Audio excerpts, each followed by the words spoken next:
அன்புமணி ராமதாஸ் செயல்பாடுகள் எப்படி இருக்கு?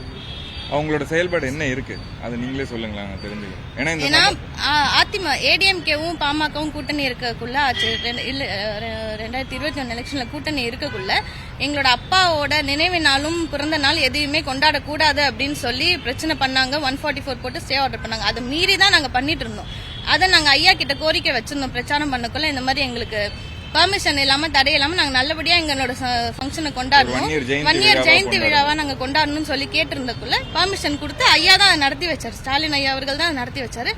இந்த ஆண்டு February 1 எங்க அப்பாவோட 64வது பிறந்த நாள் முன்னிட்டு நாங்க வெங்கல சிலை நாங்க திறந்து வச்சிருக்கோம். எங்க அப்பாவோட உருவ சிலை திறந்து வச்சிருக்கோம். எங்க பாட்டியோட கையால காடுவெட்டியார் அவர் கூட அம்மாவோட கையால நாங்க திறந்து வச்சிருக்கோம் அந்த சிலைய. அந்த இடத்துல சில பாமக காரங்க பிரச்சனை பண்ணாங்க.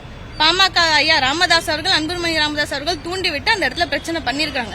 நீங்க திமுக வச்சு பிரச்சனை, அதாவது அமைச்சர் சிவசங்கர் அவர்கள் வந்திருந்தாரு. நாங்க எங்க மரியாதை செலுத்தும் வழியா அவங்களை கூப்பிட்டு இருந்தோம். அவங்க மரியாதை செலுத்திட்டு போனாங்க. அவங்க போக்குள்ள பிரச்சனை பண்ணாங்க எல்லாருமே. அதெல்லாம் ஐயா தூண்டி விட்டு நடந்த செயலாதான் நாங்க பாக்குறோம்.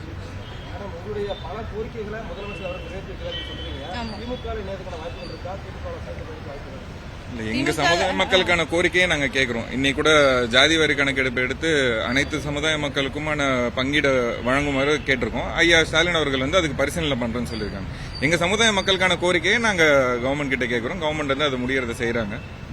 அதுக்கு பாராட்டுற விதமாகவும் நன்றி சொல்லும் விதமாகவும் நாங்க எங்க கடமையை ஆற்றிட்டு போறோம். இதுக்காக இணையணுன்றது இல்லல்ல. எங்க சமுதாயத்துக்கு நாங்க எல்லா வழியிலும் போராட தயாரா 10.5 தர மாதிரி தந்தாங்க. அப்போ தந்துட்டு அதை உடனே எடுத்துட்டாங்க. அப்பவே நாங்க அறிக்கை விட்டுருந்தோம், இந்த மாதிரி டேட்டா இல்லாம தராங்க, இது நிரந்தரமா இருக்காதுன்னு சொல்லி அறிக்கை விட்டுருந்தோம். அதே போல அவங்க ஆட்சிக்கு வரணுன்றதுக்காக பொய்யான ஒரு நாடகம் ஆடி அதை எடுத்துட்டாங்க. ஆனா இப்ப ஐயா ஸ்டாலின் அவர்கள் நாங்க சொன்ன கோரிக்கையை அவங்க நிறைவேற்றி கொடுத்திருக்காங்க. 21 தியாகிகளுக்கும் மணிமண்டபம் தடுக்கிறதுன்னு சொல்றது ஒரு பெரிய விஷயம் தான். ஏன்னா காடுவெட்டியார் அதுக்காக தான் அவ்வளவுதான் போராடினார். அவர் ஆசைப்பட்ட ஒரு விஷயம் நடந்திருக்குன்னா அது எங்களுக்கும் பெருமை தான். இன்னும் அந்த 10.5க்காக எந்த அளவுக்கு போராடணுமோ எங்களால முடிஞ்ச அளவுக்கு நாங்க போராடுவோம். ஏன்னா எங்க சமுதாய மக்களை நோக்கி, எங்க சமுதாய மக்களுக்கான வளர்ச்சியை நோக்கி நாங்க பயணிப்போம். அதுக்கு நாங்க எல்லா விதத்திலையும் போராட தயாரா இருக்கும். ஏன்னா இப்ப 21 தியாகிகளுக்கு மணிமண்டபம் அமைச்சது இல்லாம அந்த குடும்பத்தில் இருக்கவங்களுக்கு வேலை வாய்ப்பும் வழங்க சொல்லி ஜிஓ பாஸ் பண்ணிருக்காங்க. எங்களோட கோரிக்கைகள் நிறைவேறிட்டு வருது. எங்களுக்கு அடுத்தபடியா என்னன்னா வன்னியர் கல்வி அறக்கட்டளை இன்னைக்கு ராமதாஸ் அவர்கள் ராமதாஸ் கல்வி அறக்கட்டளைன்னு பேரை மாத்தி அதை அவர் அபகரிச்சு வச்சிருக்காரு. அதையும் கோரிக்கையா வச்சிருக்கோம். அது பொது சொத்து நல வாரியத்துல இணைக்க சொல்லி அந்த கோரிக்கையை ஐயா பரிசீலனை பண்றேன்னு சொல்லியிருக்காங்க. எங்க சமுதாய மக்கள் ராமதாஸ் அவர்கள்ட்ட இருந்து மீட்டெடுக்கிறதுக்கான எல்லா விதமான போராட்டத்தையும் நாங்கள் கையெடுப்போம்.